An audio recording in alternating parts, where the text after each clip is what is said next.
kitchen model of Pangea. We've got heat from the Earth's core, heating up and creating convection currents in the mantle. Long ago, the continents were connected as Pangea. As time went on, they drifted apart.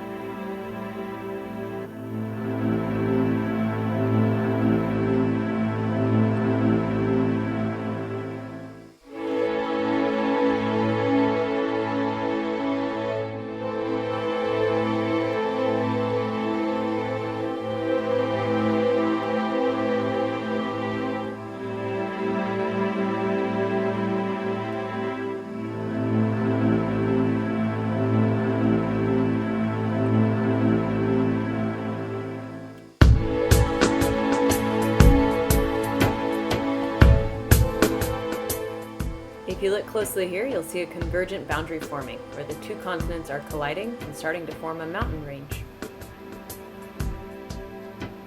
Over time, the convection currents in the mantle, caused by unequal heating due to heat from the Earth's core, cause the plates to continue to shift and drift around.